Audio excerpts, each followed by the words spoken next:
Voilà, merci modérateur. Bonjour à tous. Nous allons vous faire une synthèse ou carrément une photo ou une physionomie de la PTME au niveau de notre pays, donc au niveau de la RDC. Donc nous allons passer ce petit menu, un petit contexte. Quelles sont les avancées que nous avons enregistrées au niveau de la RDC depuis quelques années? Quelles sont les avancées scientifiques, bien sûr, et quels sont les résultats en termes de succès ou en termes de l'état de la réponse que nous avons au niveau de la RDC. Et nous allons chuter par les défis et quelques perspectives ou quelques priorités au niveau de la RDC. Voilà, nous sommes ces grands pays, la RDC, qui est 10e pays au monde avec un lourd fardeau de femmes enceintes vivant avec le VIH. Nous sommes aussi ce pays qui est compté parmi les 22 pays qui sont inscrits dans le plan d'élimination, dans le plan africain d'élimination de la transmission du VIH de la mère à l'enfant, donc parmi les 21 pays qui ont un lourd fardeau de la transmission du VIH de la mère à l'enfant. Nous avons une prévalence du VIH dans la population générale de 1,2 et cette prévalence elle est de 2,7 dans les femmes, chez les femmes enceintes. La prévalence est aussi de 2,1 par rapport à la syphilis. La transmission du VIH, la transmission mère-enfant, aussi encore autour de 20%. Autour de 20% de transmission mère-enfant. Comme vous le savez, la RDC est appuyée en matière du VIH par deux grands bailleurs. D'un côté, nous avons le PEPFAR, qui a été beaucoup cité ici, et de l'autre côté, nous avons le Fonds mondial. Donc, nous avons le PEPFAR avec 2 provinces et 18 zones de santé dans la ville de Kinshasa. Les 2 provinces, c'est le Haut-Katanga et le Lualaba, et 18 zones de santé à Kinshasa. Et puis, nous avons le Fonds mondial avec 23 provinces plus 17 zones de santé dans la ville-province de Kinshasa. En dehors de ça, nous avons aussi les autres organisations, notamment les agences des Nations Unies, qui nous appuient aussi en matière du VIH au niveau de la RDC, plus les autres parties prenantes. Voilà. Quelles sont les avancées? Les avancées ici, nous les voyons en termes d'évolution de la PTME au niveau de notre pays. D'où nous venons et où est-ce que nous en sommes aujourd'hui avec la PTME au niveau de la RDC. Il faut dire ici que non, la PTME est au pays. Nous avons commencé le programme de la PTME en RDC autour des années 2002. Et là, c'était effectivement ici à Kinshasa, avec la fondation Elisabeth Glaser, que nous avons commencé la PTME au niveau de la RDC. En 2007, nous avons opté pour la PTME compréhensive. Ça signifie que non, l'accent ne sera pas mis seulement sur la mère et l'enfant, l'accent est mis carrément sur la cellule familiale. En 2009, nous avons élaboré le plan de passage à l'échelle de la PTME et même du VIH pédiatrique. Viendra aussi l'option A en 2010, qui signifie seulement que nous avons beaucoup plus privilégié la prophylaxie chez les femmes enceintes, nous allons le voir par la suite.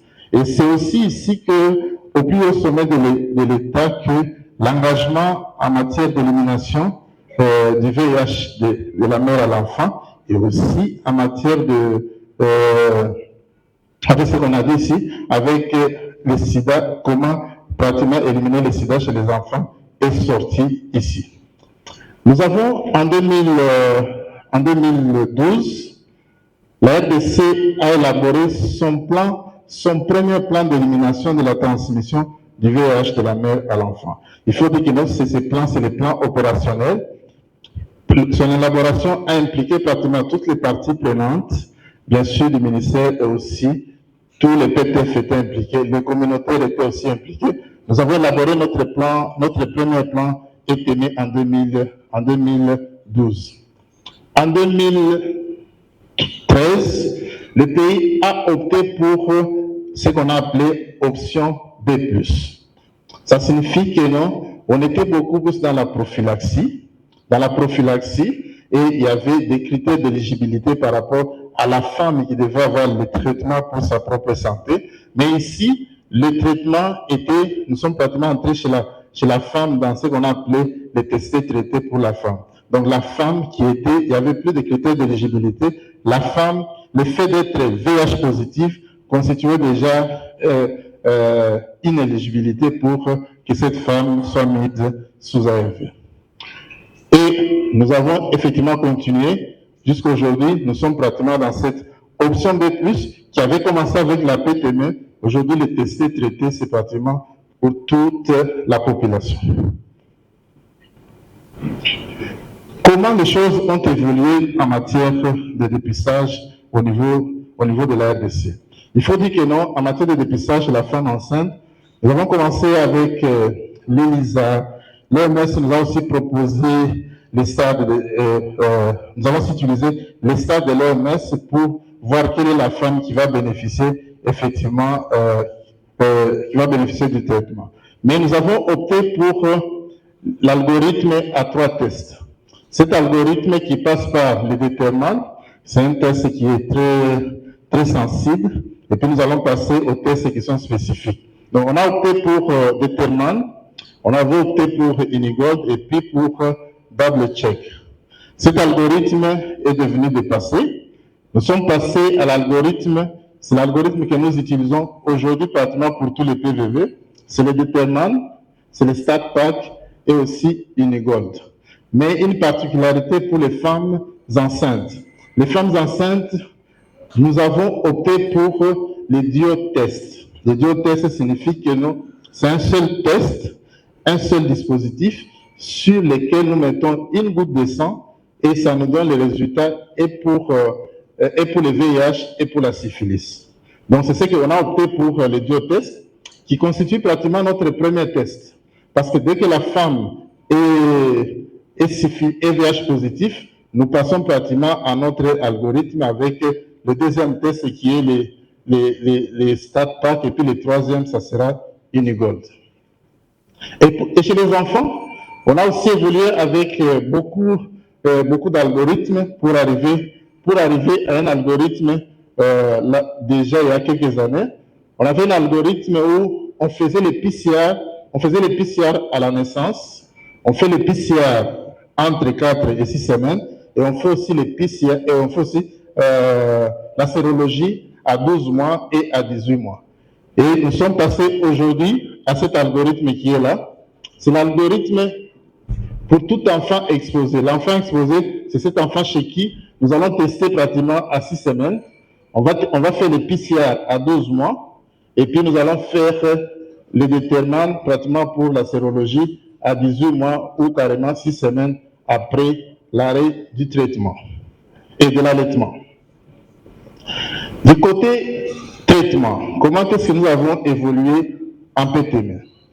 Il faut dire que nous, on a tâtonné un peu au début. Là, on avait commencé avec la prophylaxie. C'est la prophylaxie qui était beaucoup plus privilégiée. La prophylaxie ici, c'était pratiquement en périnatale, donc pendant la grossesse, pendant l'accouchement et aussi après l'accouchement. Et on a commencé avec 4 semaines ici, des idovidines. On a commencé ici et on donnait la névirapine pratiquement en dose unique. Et pour le traitement, il n'y avait pas de particularité par rapport à cela quand on a commencé.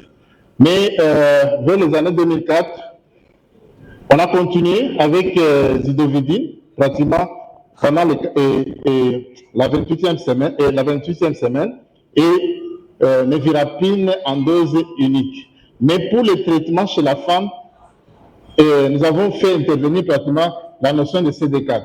Donc le CD4 était devenu maintenant les critères d'éligibilité pour les femmes pour leur propre santé. Donc on donne la prophylaxie, c'est ici, mais pour le traitement, pour la femme qui doit prendre les traitements que nous appelons pratiquement aujourd'hui les traitements à vie, on proposait qu'on passe pratiquement qu'on passe par les CD4. Et on a évolué le CD4 à 200, le CD4 à 350 et le CD4 à 500. Et là, avec le CD4 à 500, nous étions au niveau, on a proposé comme traitement ici, c'est TDF, TDF3TC et Efavirenz. Nous avons évolué avec pratiquement le même schéma de TDF3TC et Efavirenz en 2016. Ça signifie qu'ici, il n'y a pas de recommandation pour voir est-ce qu'il y a une éligibilité par rapport à cela. Et nous avons continué ça en 2017. Mais en 2017, sur base des recommandations de l'OMS, nous avons changé. À la place de l'Efavirenz, nous avons opté pour le dolutegravir. Et c'est le même schéma que nous utilisons pratiquement aujourd'hui. En dehors de ça, il y a certainement d'autres avancées que nous avons aussi enregistrées en matière de PTM. La première avancée, on ne l'a pas mis ici, parce que ça, c'est pratiquement la première présentation qu'on a postée ici. La première avancée, c'est la charge virale. La charge virale, comme on le sait au niveau pays, toute personne qui commence le traitement aujourd'hui, nous allons faire la charge virale à 6 mois. Pour toute personne qui est infectée par le VIH. Mais pour la femme enceinte, selon les recommandations de l'OMS, nous avons opté pour la charge virale à 3 mois. Ça signifie que non, après 3 mois d'initiation tard, nous allons faire la première charge chez la femme enceinte. Et aussi, nous mettons la dernière charge virale parce que nous visons l'enfant qui doit naître sans VIH, qui doit être sain. La dernière charge virale, nous la mettons entre 34 et 36e semaine avant l'accouchement. Donc ça, c'est la dernière charge virale. Nous avons aussi opté pour la prophylaxie.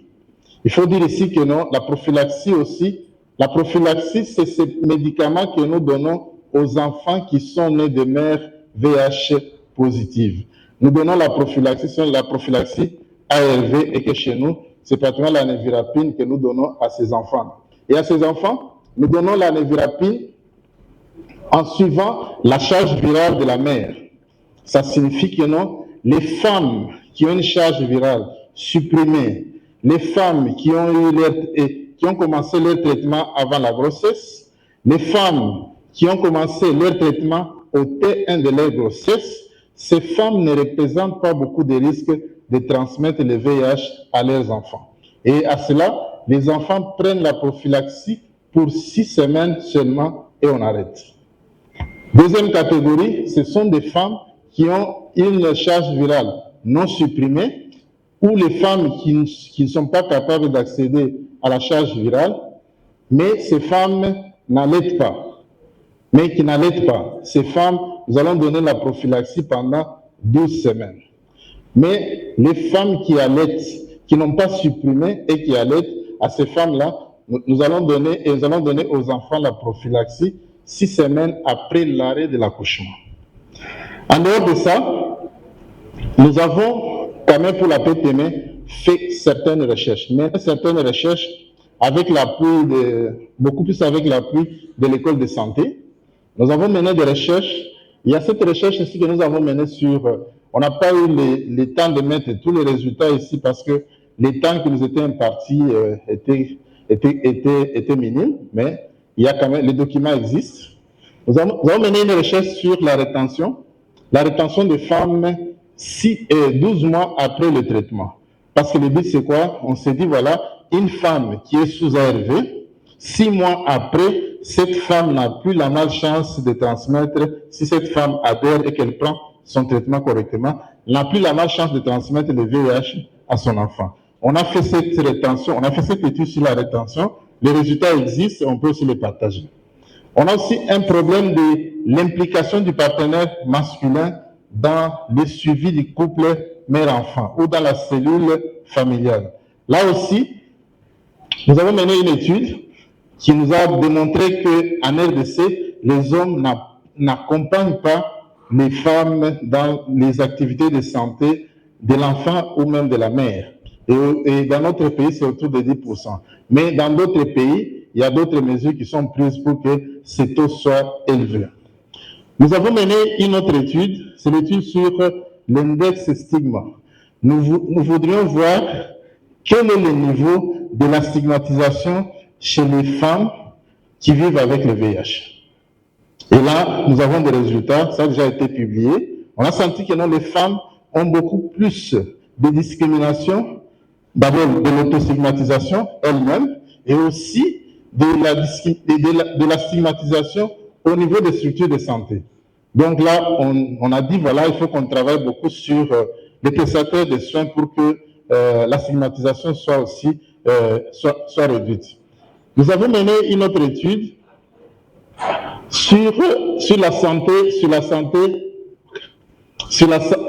l'utilisation des services de santé de la reproductive par les PS, par les professionnels de sexe. Le but, c'est quoi? On s'est dit, voilà, ces femmes-là ont des prévalences élevées. Comme on le sait chez nous, les PS ont une prévalence qui est autour de 7,7. Alors on s'est dit, si ces femmes utilisaient les services de santé de la reproduction, notamment la CPN, nous allons les dépister et nous aurons des cas positifs, nous allons les mettre sous ARV et nous allons certainement réduire la transmission mère-enfant. Ça aussi, c'est une étude que nous avons menée, qui existe. On a mené aussi une autre étude qui a déjà été même aussi présentée dans d'autres forats. C'est l'étude sur l'accès des femmes enceintes et allaitantes à la charge virale. Voilà. Tout ceci, ça aboutit à ces résultats. Les résultats, ça contribue pratiquement à nos 3,95 de l'ONU-SIDA qui ont évolué de cette façon. Donc, 85, 82 et 83. Ça a beaucoup plus amélioré l'offre de services. L'offre de services en termes beaucoup plus de structures.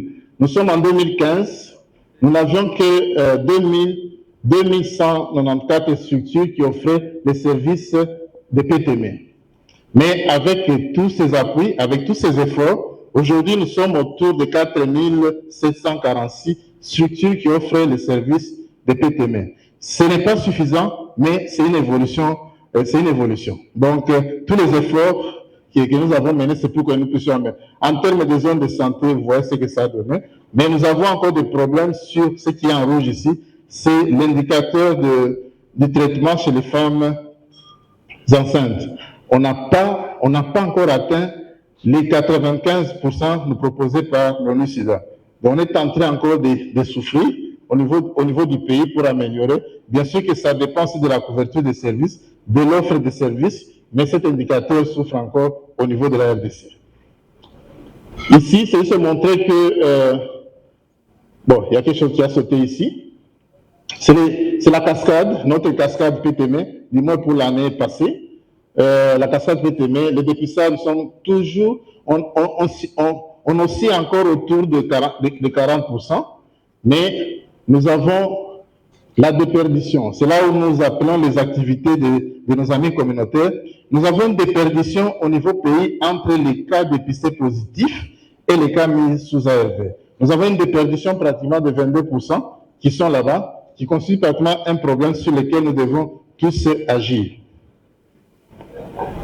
Et chez les enfants, nous avons un problème au niveau du dépistage précoce. Le dépistage précoce dans la cascade, nous sommes autour de 51%, mais dans les estimations Spectrum, nous sommes autour de 22%. Donc, nous avons encore des problèmes sur lesquels, malgré ces avancées-là, il y a encore des soucis par rapport à certains indicateurs.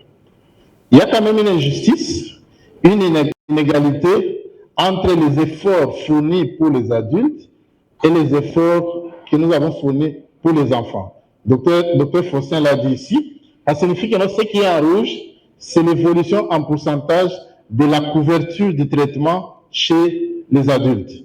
Et ce qui est en bleu, c'est la couverture chez les enfants par rapport à la cible.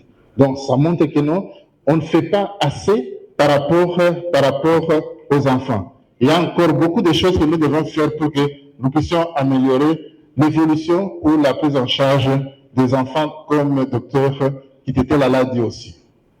Voilà. Le dernier aspect ici, c'est les approches communautaires. Comme vous le savez, la PTME ne peut pas évoluer sans un accent sur les aspects communautaires. C'est ainsi qu'au niveau pays, nous avons opté pour la péréducation. La péréducation signifie seulement que nous sommes des femmes VIH positives et enceintes ou allaitantes qui doivent accompagner leur père.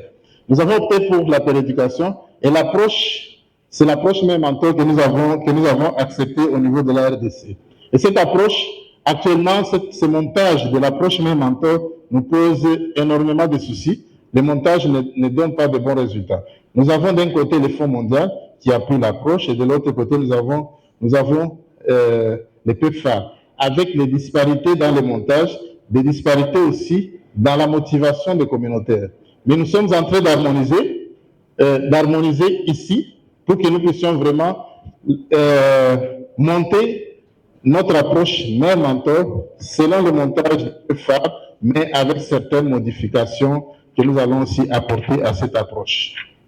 Voilà, donc les défis, c'est effectivement, nous venons d'opter, notre plan d'élimination n'est plus un plan d'élimination seulement du VIH et de la syphilis, devient aussi un plan d'élimination du VIH, de la syphilis et de l'hépatite. Ça signifie que nous devons désormais intégrer les hépatites dans nos interventions. Donc, ce sont là les défis. Autre défi, c'est pratiquement la rétention des femmes avec cette déperdition que nous avons démontrée. Mais il faut souligner ici que le financement en matière de la PTME a sensiblement baissé.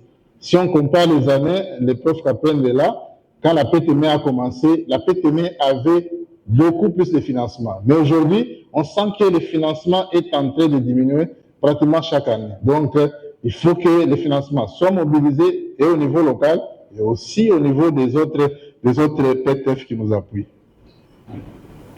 Voilà, les perspectives, c'est effectivement le plan ETME que nous allons décentraliser. On a commencé déjà un processus avec l'ONU-SIDA pour que nous puissions décentraliser le plan ETME et le plan d'accélération du VIH pédiatrique.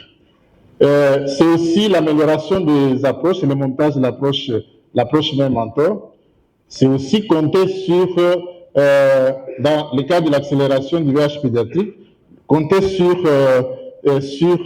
l'Alliance globale pour l'élimination du VIH chez les enfants, et aussi la décentralisation, on l'a dit ici, on doit décentraliser pratiquement les interventions. Voilà, je suis menacé par Julia par rapport au temps, il me restait 1 minute, maintenant ça va.